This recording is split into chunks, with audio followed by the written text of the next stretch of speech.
It is the Monday edition of Daily Betslip. It is officially Christmas week, so I'm going to be wearing a Santa Claus hat for every show that I'm on this week. It is myself, it is Peter Dewey. And we got breaking news. Well, not really breaking news, kind of developing over the past hour. Looks like Jalen Hurts is going to miss some time. This is, I wouldn't say the rare time, but this is probably the best example of sometimes news gets broken through betting odds before it gets released officially through Twitter or any other means, because we saw it happen very quickly. The Cowboys were 1-point favorites this morning against the Eagles. That line shifted to 3. It then shifted to 5 before any kind of news even really broke out. And now I'm just going to see the latest line as of right now because it keeps moving. 6.5 at some places. And then Adam Schefter did officially report that Jalen Hurts is uncertain to play this Saturday, but it looks like he's at least going to miss this week. Probably more as MVP odds. He went from a minus 150 betting favorite to win MVP all the way down to what, like 6-1, like 4th on the odds list now to win MVP. Peter, any initial reaction? Yeah, it's a little wild. It's very cool that we get to see this develop in the betting markets before the actual news was broken. I thought that was very interesting. We've seen that a couple times, I feel like, this year. I mean, for the Eagles, they don't really these last couple regular season games. So I think it makes sense for them to rest him and not risk him injuring himself further and worry about a playoff run. Like, if you had a Jalen Hurts MVP ticket, it sucks. But like, for the ball perspective and the Eagles perspective, this makes the most sense instead of running him out there with the risk of him getting hurt. You know, they're pretty much have one seed locked up, and I think Minshew can lead them to a win in one of these next 3 games, which I believe clinches it for them. So why not, at that point? Yeah, shout out to my friend Josh Daniels, who was pretty upset. He had Jalen Hurts MVP ticket. He bet it all the way back in May at 39-1. Luckily, he did see the odds move very quickly, so he was able to hedge on Patrick Mahomes, I think, in a round pick'em. And now Patrick Mahomes is like minus 300, so he did hedge a little bit. But shout out to my buddy Josh. Jalen Hurts, 39-1 MVP ticket. Likely down the drain. Unfortunately. This is also a great example for those people who are looking to try to get as big of an edge as possible when betting on sports. This is why it's really important to have multiple books, because when breaking news happens like this and odds begin to shift, some books will react quicker to the news than others. Because I knew it was happening when the Cowboys moved to -3. I should have bet it right away. I didn't. I held off. But then it was at -5, -5.5 at most books. But because I have several sports books, I was able to find the one that was still offering a 4.5, which happened to be FanDuel. So I jumped on the Cowboys pretty heavily at 4.5, and now even at FanDuel, it's moved to 6. So it's always good, no matter what you use. I use BetStamp. There's a bunch of different options out there to see odds screens where it'll show the odds comparison across a bunch of different books to make sure you're getting the best odds, because when news like this breaks, this is an edge that professional bettors, people who actually make a living betting on sports, this is how they win, actually, is finding out this type of news before it goes public and then hammering the lines either before they move or before they're done moving. Big way that professional bettors have an edge on casual bettors. They're sitting in front of screens, finding this information out on a second-by-second basis all day, every day. So there you have it. Exciting stuff in the betting world today, heading into today's show. But for the show today, we got picks for tonight. Obviously, I got some NHL, two NHL, one college basketball. Pete, are you all NBA today? Yes. All NBA. And then we are going to talk some fraud or futures in the NBA for the segment of the day. And then we'll finish off with game of the night, which is, of course, Monday Night Football between the Packers and Rams, a game that looked a lot sexier when it was originally scheduled. Not so sexy now, with two teams who are all but eliminated. I don't think either of them are officially mathematically eliminated from the playoffs. I assume whoever loses tonight will be, but neither of them are making the playoffs. So, but it is a game, and we will be betting on it. So why don't we start with, as always, with community picks. I believe we have 5 picks for tonight. Let's bring up the first one. The Blues, this comes in from Chips at Chips Picks Daily. The Blues and the Canucks over 6, -120. Chip says if you omit a 1-0 win against the Predators over their last 10 games, the Blues combined score average is 7.9 goals per game. While that is fascinating, I don't really think you can just omit a 1-0 win, though. You have to kind of, if you're going to go past 10, you kind of have to include that. But regardless, since Demko went down on December 1st, Canucks are averaging 4.14 goals against per game. Chips Picks Daily's 9-1 in community picks. I don't know if that's true, Chips. I guess I'll trust you. But you could say anything, and I guess we can't really verify it. I haven't been keeping track of everyone's record. I feel like you've sent in more than 10 picks, though, Chips. But we'll believe you. Maybe 9-1 in his last 10. If that's true, I might have to tail Chips on this one. There you go.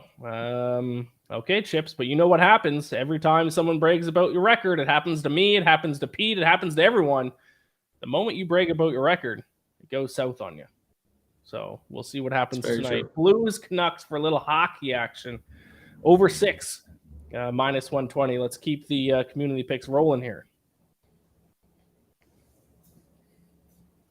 The Leviathan of Locks at Leviathan Locks. Packers Rams under 40.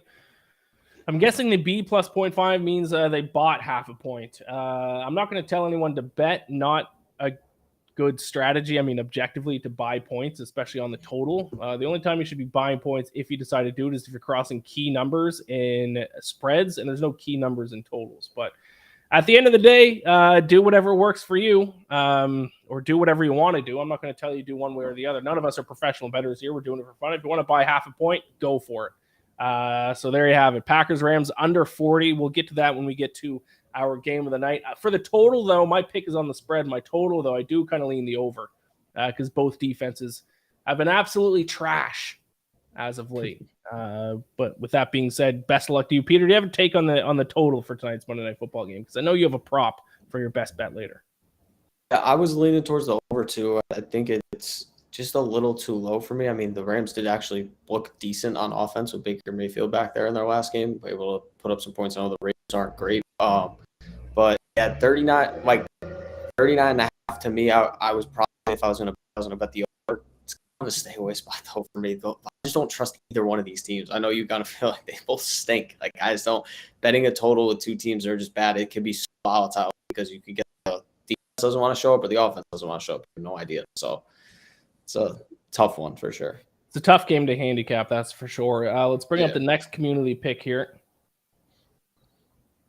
DeCucci versus the bookies at DeCucci Bets. Islanders team total under 2.5. Avalanche have really tightened up since the injury to McKinnon, allowing only 2.23 goals against average over their last 5. Islanders 3rd in 4 nights, all on the road.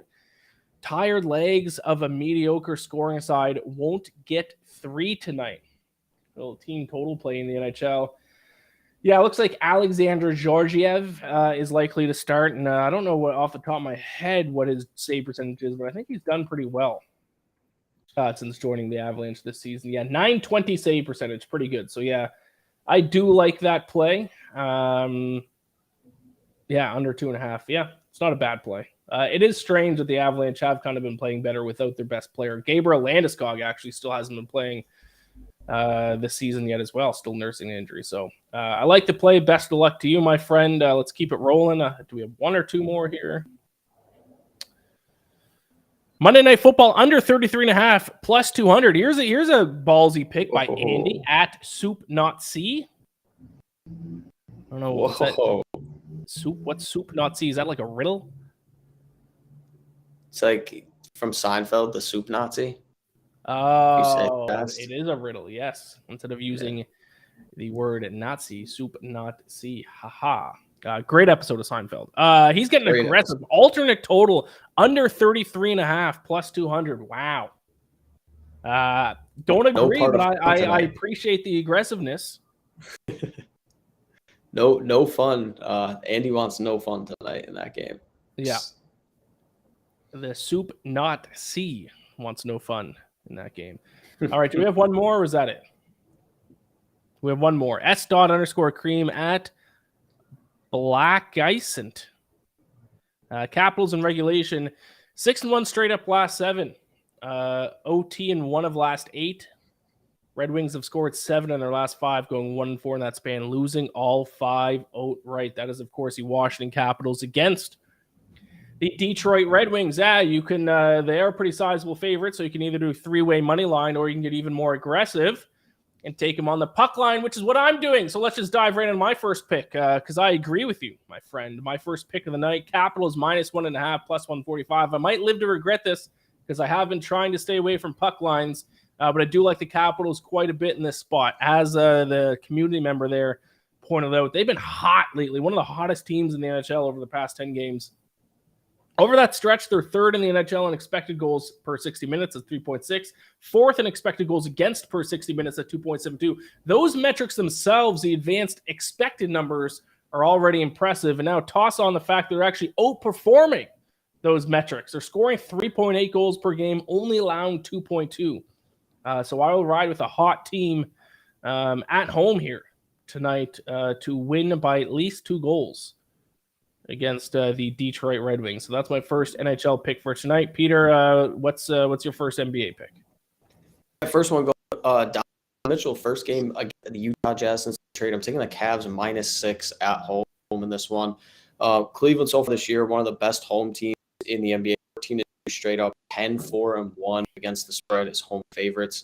It's a favorable matchup. The Jazz have really after a hot start. They're now 25th in the league in defense. Cavs, on the other hand, are first in the league in defense. So I actually think Cleveland has a better offense all around. Looking at Donovan Mitchell, Darius Garland, they have more options. I think they're going to be able to score at will here. They've been dominant at home. Jazz have struggled. I believe they're 6-10 straight up on. So I think this is just a spot where 6 points. I'm not worried about landing with Cleveland. I just think they're the better team. And like I said, Utah has really regressed back to where everybody thought they would be at the beginning of the season. I think we're still getting some favorable lines on them.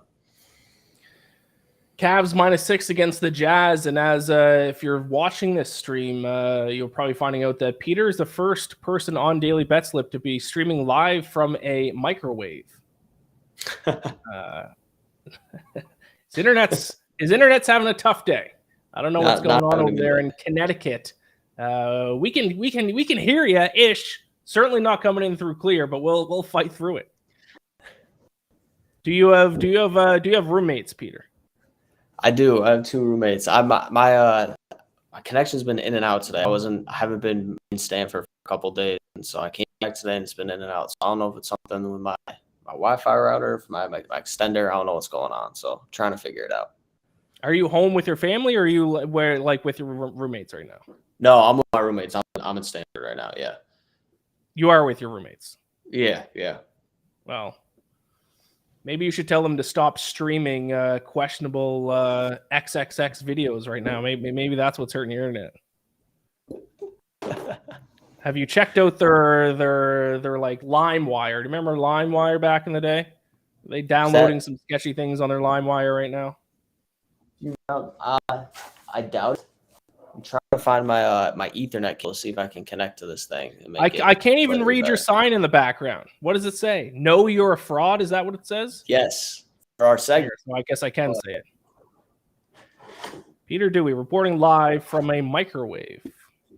All right, I'll keep going. I mean, we can hear you, but it's just you're choppy. It looks like you're recording yourself on a Game Boy. Give me 1 second. I'm trying my Ethernet. All right. I'm gonna plug it. I'll give out my next pick here, my next NHL pick. I got an underdog pick here for everyone. I'm going to take the Buffalo Sabres. He's leaving me here. All right. I'm going to take the Buffalo Sabres. I got them at a good price this morning. I got them at +155 this morning. They are down to +130. I still like them at that price there. I wonder if that, it's likely because the Golden Knights look like they're starting Aiden Hill in between the nets instead of Logan Thompson. But the Golden Knights have been slumping lately. I think now is a good time to bet against them. Over their last 10 games, they're 20th in Corsi percentage, and they have an expected goals for over that span of just 2.87.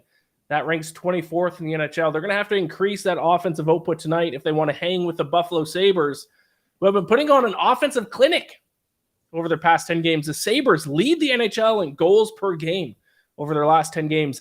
4.63 goals per night. Tage Thompson has become one of the most exciting NHL players. Out of the blue, has just become one of the most exciting NHL players to watch.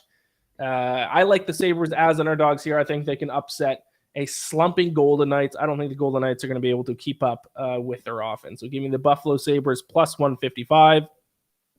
Hello, Peter. Welcome back. Any better? Or no. No. It's gonna be a troubleshooting night for me then to try and figure this out. I don't know. It's fine. We'll fight through it. It might be a little bit better there now. Why don't you just give out your second NBA pick, and we'll see if it'll improve as you give out the pick. All right. So the second one I got is a player problem. I'm taking James Harden over 20.5 points against the Raptors. Raptors on a back-to-back tonight have not looked good recently. Go out 110 or more points in 7 straight games. They've lost 5 straight, lost 8 of their last 10. Harden, since he came back, he's played 5 games, gone over this number in 4 of those games, taking 50.6 shots, 7.6 free throws per game. So the volume is there. Toronto last night gave up 43 points to Jordan Poole. So just been a tough stretch for this Raptors team. Normally one of the best defensive teams in the NBA. They're 17th in defensive rating this year. I think this is a favorable line for Harden, especially if he's going to take as many shots as he's been taking. I like any overs on his points basically until Tyrese Maxey comes back, because he's got to take a lot of shots to for the Sixers team. So 20.5 low enough for me to go over here. There you go, James Harden over 20.5 points. Your internet's a little bit better. So let's just keep rolling with this here. Maybe it'll improve as the show goes on. I'm just kind of monitoring this Eagles-Cowboys line. It looks to be, there were some 6.5s, but now people are jumping on the other end. It's down to 6 everywhere. So we might just see it settle right in there at 6 between the Eagles and Cowboys. Gardner Minshew, one of the better backup quarterbacks, to be fair, in the NFL. Mm-hmm. JJ, producer JJ, a noted Eagles fan, says in our chat here, just pain. I feel you, JJ. Actually, I don't. You're still going to be the number 1 seed. Relax. It's going to be okay. It's going to be okay. You might lose to the Cowboys, though, which is going to suck as an Eagles fan. All right, final 2 best bets for tonight. I'm going to switch to college basketball here. I got an under. It's between South Dakota and UMKC. Peter, do you know what UMKC stands for? I know that's Kansas City, right? I'm not sure. University of Missouri, Kansas City. Yes. Okay. Do you know what their mascot is? It's like a kangaroo. Yeah. Look at you crushing it. How about that? The Roos. I know some college hoops. I know some college hoops. It's kind of silly because kangaroos don't exist in North America. I feel like you have to pick a North American animal at least. But yeah, I will take the under 135.5 here. This is every now and then in college basketball, especially when it's 2 kind of small market, mid-major teams. Sometimes there are lines that just don't make any sense, and I think this is one of them. Unless I'm missing something here, this under seems like an easy play. These 2 teams absolutely suck offensively. 284th and 358th. The UMKC, the Roos, have the 5th worst effective field goal percentage in all of college basketball. They're also 300th and 311th in floor percentage. If you don't know what floor percentage is, it's a percentage of your possessions that result in at least 1 point being scored. So they're terrible in that. They're just not putting up any points at all. And it's not like they played a fast pace either. In fact, they played a pretty slow pace. 265th and 271st in field goal attempts per game. Their average combined points per game scored this season is 125.1, 10 points below the set total for tonight. If you want to trust the numbers, you got to back the under here. Like I said, unless Vegas has some numbers that I'm not looking at, or I'm missing something and didn't dive deep enough into this game, but this seems like an obvious bet for me. Give me South Dakota and UMKC, the under 135.5. I don't mind that at all. That's crazy. That seems way too high for those numbers you listed. Way too high. Crazy. I mean, to be fair, neither of them are good defensively either, but I mean, I don't know. I don't see it. All right, Peter, go ahead with your final NBA bet for tonight. Yeah, the last one I'm taking the under 228 in the Bucks Pelicans game tonight. Probably the best game of the night on this NBA slate. But a couple reasons why I like the under. Starting, Chris Middleton and Brandon Ingram both out, so both teams without their second leading scorers. Obviously, the Pelicans are playing without Ingram for about 2 weeks now, and the Bucks have played most of the season without Chris Middleton. So I don't think overall it really changes a ton for them. But when you come into this matchup, Milwaukee's second in the NBA in defensive rating, New Orleans 6th. Bucks have gone under this total in 5 of their last 8 games. And the big thing I like here, Ian, is a trend I saw. Bucks on the road this year, 9-3 unders. Pelicans at home, 9-6 and unders. I set this total when I was kind of doing my early handicap. I probably had around 222 to 223. 228 is a lot of points. Giannis has not been as dominant of a scorer recently, where he's not putting up these like 40, 50-point games. Sure, I say that. He'll probably put up 55 tonight or something. But I just think that both of these teams would rather play a defensive game with the lineup issues they have. So I'm going to go under here. I think anything you can, I believe it's still at 228. I bet this morning, but I think anything under 220 or above 225, I take the under. Peter, coming off a 4-0 night in the NBA. Is that correct? Yes, sir. Yes, sir. Wow. Good night last night. All right, let's keep it rolling tonight. Let's stay with the NBA here. Let's move to our segment of the day. Let's talk fraud and future. I'm going to have very little to contribute to this. I got 5 teams in the NBA who are looking good. So my question to Peter will be, should you bet or at least look at a future bet on them, or are they frauds? The NFL equivalent would be the Minnesota Vikings. I would say frauds. The New York Jets 4 weeks ago, I'd say future, but that has not turned out well for me. So I have little to contribute to this. Peter, I'm going to get you to answer. Maybe keep it to just a couple lines here so your internet doesn't crap out too much. But we got 5 teams. We're going to start in the East. The Cleveland Cavaliers, frauds or future? I'm going to say future for now, just because I think they're better than we thought they would be coming into the season. And they played too well defensively, number 1 defense in the league, for me to say that they're a fraud. The only issue I do have with the Cavs is they're 14-2 at home so far this season. They have to start winning road games against good teams if they're going to really want to be a championship caliber team. But it's also a positive sign that they're taking care of business at home. But I believe they're 2,200. That's about the consensus line. I'd say future right now. I think they're a top 4 team in the East. And, with the way this season has been, both conferences with injuries and some teams falling off, if you're in that top 4, you have a shot to win the finals at this point. There you go. The Cleveland Cavaliers sitting in 3rd place in the Eastern Conference. Really, the Eastern Conference as a whole is kind of looking for the most part how a lot of people expected. You got the Bucks, Celtics at the top. The Nets are in the mix. The 76ers are in the mix. But the Knicks, I'm not going to ask you fraud or future, but I'm going to ask you a yes or no question. Are the Knicks back? Yes or no? Yes. Love it. This team, the changes they made to the rotation defensively, not a championship caliber team, but this is a playoff team. 100% playoff team. They're back. Jalen Brunson is also 1,000% an all-star. I do not care what anybody says. 1,000%. They're back. Yeah. All right, let's move on to the Western Conference because we have a lot. The standings in the Western Conference look insane to me as someone who doesn't pay attention to the NBA on a day-by-day basis. So let's start off at the top. The Memphis Grizzlies are leading the Western Conference with a 19-10 record. Memphis Grizzlies, future or fraud? Future. This is the progression for the Grizzlies, I believe. They went from being an 8 seed and stole a game from a good Utah Jazz team 2 years ago to the 2 seed last year. Now they're back again. They've proven that they can be, a top regular season team. The question is, can they make that leap in the playoffs? This year so far, they've been without Jaren Jackson Jr. for a big chunk of the season. They've been without Desmond Bane now for a big chunk of the season. They still keep winning games. Last year they did it without Ja Morant for a good chunk. He missed over 20 games, and they were able to be well over 500 in those games. They have the playoff experience now. They won the playoff series last year, got bounced in the second round by the Warriors, but the Warriors won the title. It was a tough matchup. I think right now the health is the issue. If Ja, Dylan Brooks, Desmond Bane, Jaren Jr. can stay healthy, which none of those guys have been the healthiest of all time in their career, I do think they're a top 3 team in the West right now. And they're taking care of business while other teams like Golden State are really struggling to start this year. So they're going to put themselves in a good position. I like it. Is Ja Morant like an MVP candidate, or has he been playing enough this year? What's John? Because as more of a college basketball guy, one of my favorite guys to watch in college was back when he played for Murray State. That was fun. Mm-hmm.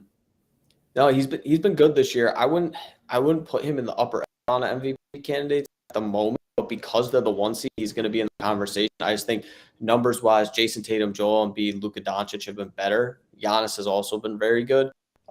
Luka's kind of get screwed if the Mavs end up out of the playoff race. So Ja will be in there if they stay in the top 1 to 2 in the West for sure. All right, I like it. Let's move on 1 place down on the standings. The New Orleans Pelicans with Zion Williamson second in the West with an 18-11 record. Fraud or future? The Pelicans. Future. This is a team I've been on since the beginning of the year. The Pelicans last year made the playoffs, took number one seeded Phoenix the 6 games first round without Zion Williamson, who I'm fine if you want to make the argument that Brandon Ingram is their best player, but he might be their best player.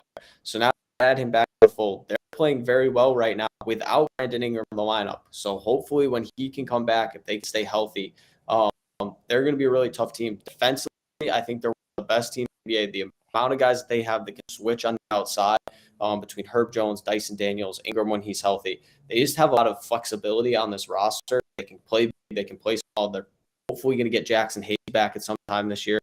I thought was a hot take coming into this season was they be a top 4 team in the West. I think they 100% should be a top 4 team in the West with the way they've started this year. So if they can avoid the injury bug, which is a lot of these teams, like you could say it with every team, but when you have guys like Zion who have missed entire seasons, like obviously that's a huge concern. But I think they're a team, a future team, especially with the way the West is shooting out right now. All right, let's keep moving down the list here. Next up, the Sacramento Kings, who are the biggest joke of a franchise in North American professional sports, sitting in 5th place in the Western Conference, 16-12. Frauds or future? I wanted to say future, but they're frauds, man. It's unfortunate. I think the Kings can still make the playoffs this year. I'm not going to say that they're going to fall because I do like what they've done with the roster. Domantas Sabonis fits very box. But you look at them right now, they're 8th in the NBA net rating, which is very positive. But they're 10-2 this year against teams that are below 500, which is a good thing. They're beating up on the bad competition. But they've struggled 6-8, 6-10 against teams above 500. You're going to be able to stay alive in this Western Conference playoff race because there's going to be so many good teams. You're going to have to win games against higher competition. At some point, that is going to catch. They've had a soft schedule in the year. They're still a good basketball team. I do think they're probably more likely to end up in that 5 to 8 range if they do make the playoffs. I don't think they're going to have a shot to make the top 4, but I just don't know the pieces around. They have no playoff experience. Like one of their better players is a rookie in Keegan Murray. It's just a lot to ask for this team. I wouldn't bet them to the Eagles right now. All right, and we'll finish off with the team sitting in 6th in the Western Conference at 17-13. The Portland Trail Blazers. Frauds or fiction? Frauds or fade or frauds? Fade, future, or frauds? I'm going frauds again on the Blazers. Little bit of historical. Damian Lillard has proven he can get this Blazers team playoffs. I think he will again this year as long as he stays healthy. The issue is they've never gotten over the hump. They made one Western Conference Finals. They lost in 5 games to the Golden State Warriors in the middle of that dynasty. This team is no better than any of those teams. Like, sure, Jeremy Grant's a good player. Anthony Simons is a good player. The rest of that roster, it's basically like they replace guys from those teams, very similar skill set players. They're not much better than those teams previously with Dame. So there's no secret weapon here that is going to make him take a deal at the deadline, but I don't know if they're willing to, sacrifice their future for a team that's going to be on the play-in borderline. The other concern I have with the Blazers, 7-1 against teams below 500, and they're 23rd in the league in defensive rating. We've seen the last few years, most of the time, teams in the finals are both top 10, top 12 defensive teams. Blazers are 23rd. They have 2 small guards as their main scorers. That hurts you in the playoffs when you don't have a good backline defense, which right now they don't exactly have that. So I think they make the playoffs. Like I said, I think Dame is good enough to get them into the playoffs, but I don't think they're an NBA Finals contender. We haven't ever seen this team make it that far. I don't know why that would change this season. All right, so there you have it. Fraud or future in the NBA. We got the Cavs future, Grizzlies future, Pelicans future, Kings frauds, Blazers frauds is the final count. Yes, sir. All right, let's move on to game of the night. It is the Packers. It is the Rams. I will say, just from an emotional standpoint, I'll be rooting for the Rams because if I would have survived in my $25,000 survivor pool, I would have taken the Packers tonight. So if the Rams win, it'll make me feel a little bit better knowing that I would have survived only one more week. So, but my betting opinion is different. I'll give it my pick first since it's related. Give me the Packers -7. They're up to 7.5. I still like it at that number. I think people might be overreacting to the whole Baker Mayfield 98-yard drive from last week because the Rams still worst offense in the NFL. They've only gained 4.6 yards per play against the Raiders offense or defense last week, which is one of the worst defenses in the NFL. Packers certainly have a little bit of an offensive advantage here. I think it's the sell high spot on the Rams after last week. And the Packers, I think Aaron Rodgers is so arrogant that he thinks he's still going to make the playoffs, even though it's like a 0.5% chance. I think he's so arrogant he thinks he's going to do it. He's still going to be fighting hard for tonight. I'll take Packers to cover the spread.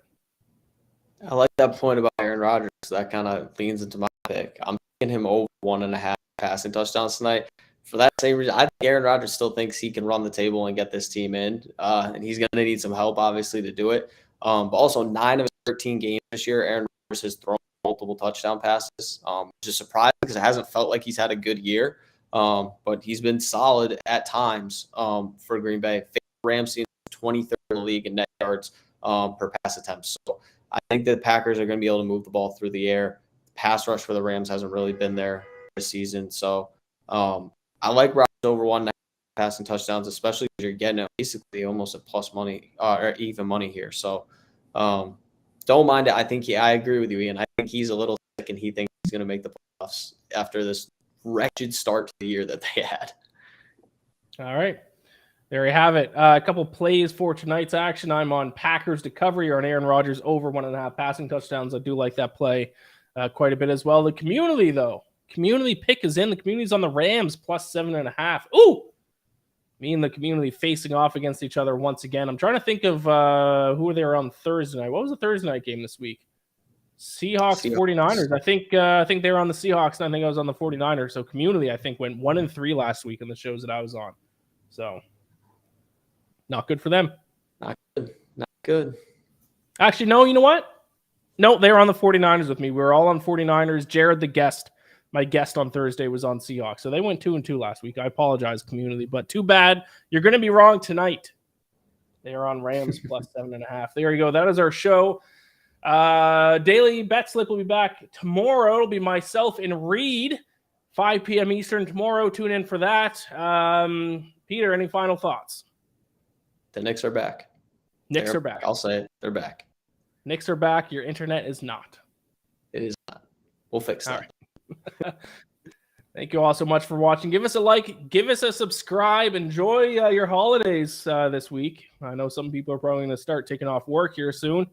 Enjoy that. Good luck with your bets. Gamble or bless. Don't forget, by the way, on Christmas, I know we're a little, I guess less than a week now. You have to leave out milk and cookies, not only for Santa Claus, but also for Gambler. He also comes down your chimney. So for good luck on your bets, you got to leave a little treat out for Gambler. Good luck, everybody. I'll talk to you tomorrow.